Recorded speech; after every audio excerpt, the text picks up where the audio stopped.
Hello and welcome. This is Christie from Crafty Christie's Creations, and today we are going to learn how to make this Sending Love SVG Slimline card.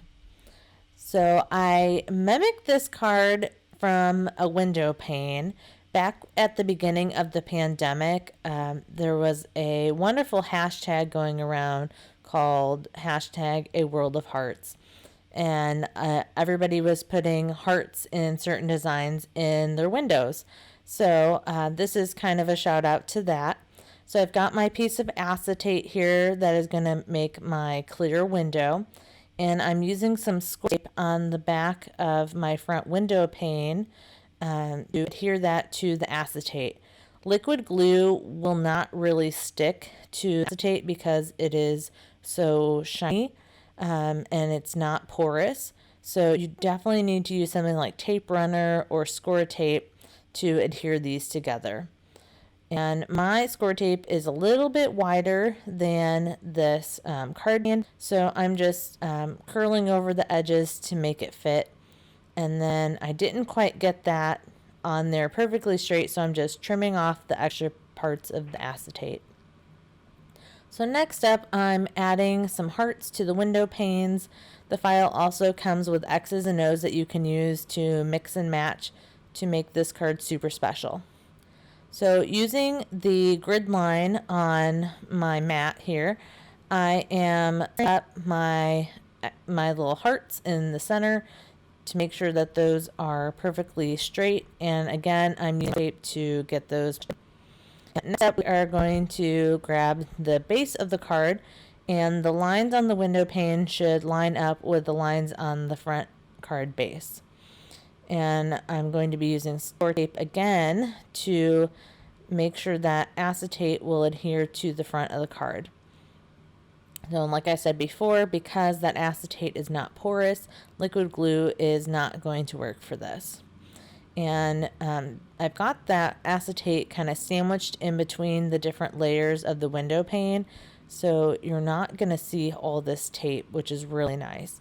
I'm just making sure that I've got it kind of curled in from the edges so that none of it sticks through. And I had a little trouble here getting things lined up, peeling it back off. That is kind of the nice part about working with the acetate, is that I can still peel things off and then get them lined up and try again. So now that I've got that on there, you've got two score lines on the sides, and the first one I'm going to fold for me, and then the next line is going to get folded towards me. So these are solid score lines, and with the silhouette is all of it, the lines are done from one side of the paper. So folding these score lines where you're folding kind of against the paper that the score line was indented on, it is a little difficult to get that to fold. It doesn't really want to fold that direction, so just take your time to make sure that that fold works. And it is, you just want to make sure that it's nice and folder over the crisp.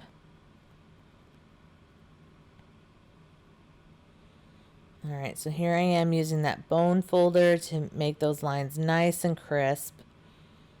I really did have to work those lines, so I just kind of first go through and just barely train the paper to bend, and then I'll go back through it again and really get it to bend all the way down. The outer edge should line up flush with the edge of the card base. So that's also a good way to know that you folded it at the right place. So again, using that bone folder once I've got that paper trained to really get a nice crisp edge.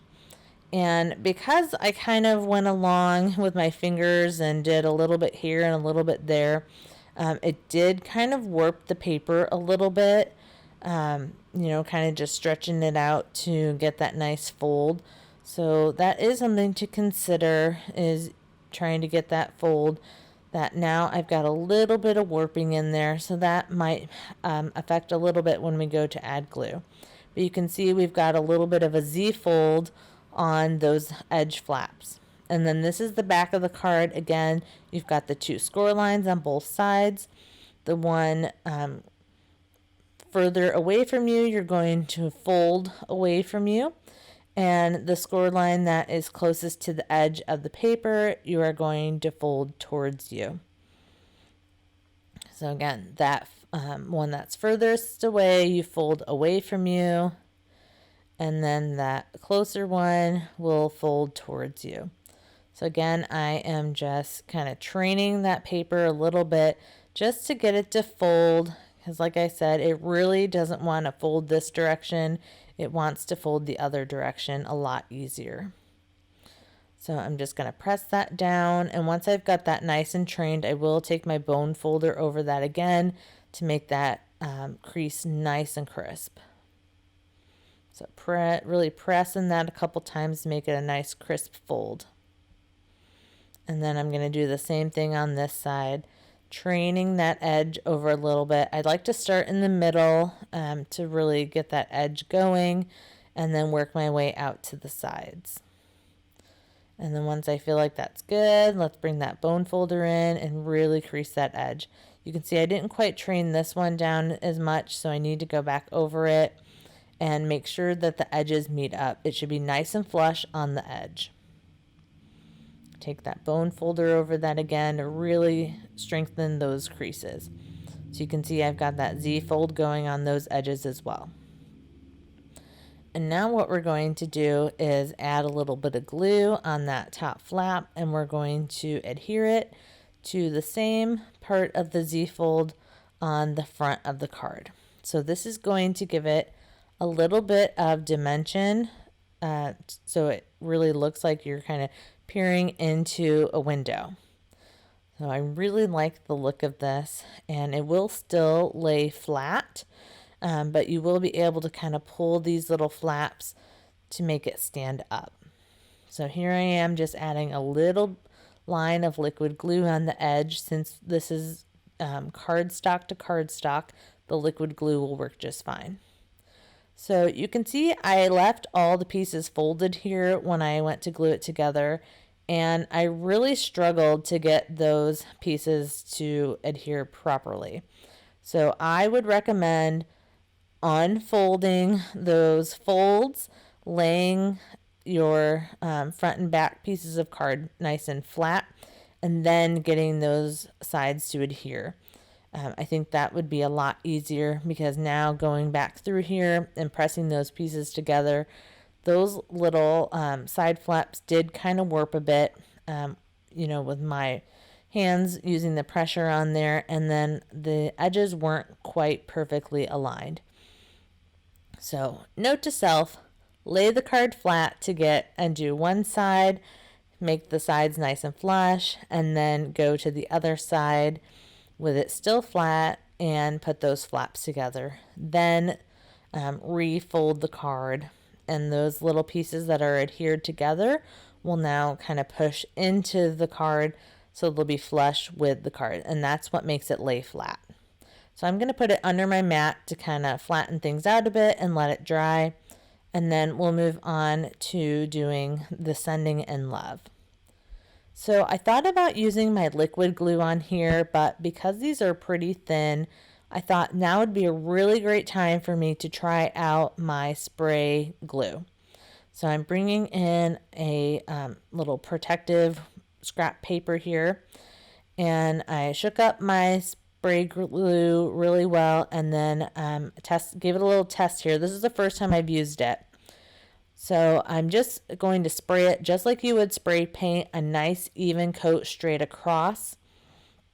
And that was enough to do it, and it coated the words really well. So the only thing is you should probably just do one word at a time.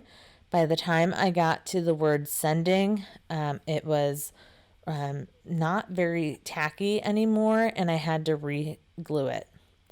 But we're going to layer this up on its shadow, and it should be nice and centered on the shadow. I like to kind of start with the O and start in the middle and work my way out to the edge. And you can definitely move around each letter to get it in the correct place. So just take your time and get those lined up. It's totally worth it to really take your time and maneuver these letters around. to really help them pop on that busy background. So I'm just really pressing those pieces together with the with the spray glue. It's already pretty tacky, so it did not take very long for things to stick together, but I was still able to kind of pick my letters up a little bit and get them placed down, but it definitely dries a lot faster than liquid glue, so you kind of have to hurry a little bit, but not too much.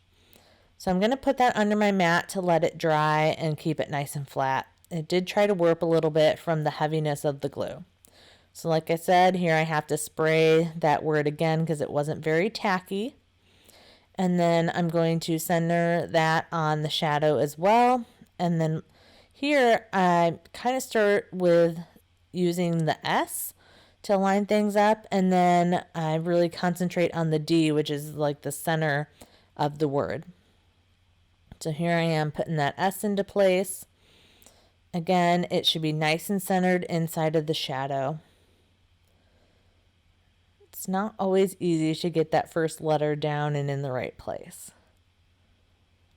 All right, and now once I've got that S down, I'm really focusing on the D and making sure that it is in the right place.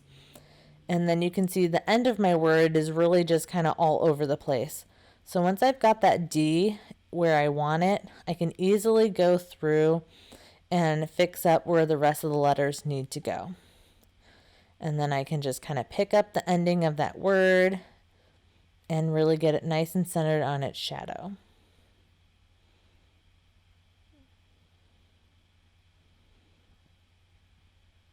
All right, just going through and pressing on every letter to make sure I've got it adhered nicely. And I did not ever have to go back through and do any touch-ups on these letters, so that spray glue really did the job. So again, I'm going to put this one under my mat to let it dry and keep it nice and flat. So now I am going to pull out my card again, and I'm going to add the back panel to it. This is where you're going to do your stamping or write your personal message. I would definitely recommend doing that before you adhere it down to your card. But I'm going to just use some liquid glue here and get that put on there. Since the card has a little bit of a dimension, especially if you're going to be stamping, it might be a little bit difficult. Even though it lays flat, you might get some movement while you're stamping, so it's definitely better to stamp first. All right, so I'm just going to get that centered on here. You should have a nice border around the entire part. And because I'm using liquid glue, I really want to press this on here and give it a minute to set to make sure that nothing's going to move around once we're done here. So just pressing that glue down, making sure everything's nice and flat so it won't warp. All right, so far everything's looking good, and now we'll go ahead and add our words to the front. And I decided to go ahead and pop these words up. So you can see here they go on those center lines, and then the D is the center, and it goes, the sending kind of goes all the way across, and then you can see that little first part of the V, it should be right in the center there. So like I said, I've got my little foam squares here that I've got from the dollar store. There's a few that I actually have cut in half, which has been working really well to use on pieces like this. So I'm just getting those placed all around my card. I want to make sure that there's no flat spots on my word so it all stands up nicely. So I did use quite a few pieces of the foam here. And then again, just lining that up and pressing it down. And I'm doing the same thing, making sure that it's going to be nicely, any low spots. And we'll get that centered and pressed down on the card. So things are looking pretty good here. The front is all done. And then here you can see it's going to stand up. You pull those little side flaps out, and you can stand it up on your mantle if you want to. So now that we've got the card done, let's go ahead and move on to the envelope. And you can see that fits in there very nicely.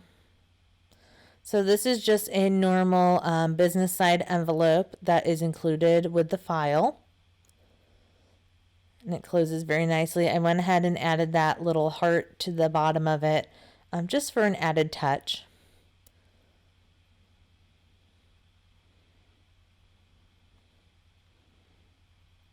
All right, so there it is, the Sending Love Slimline SVG card.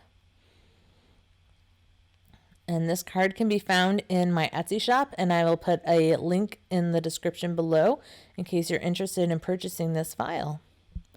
So until next time, with love, Crafty Christie.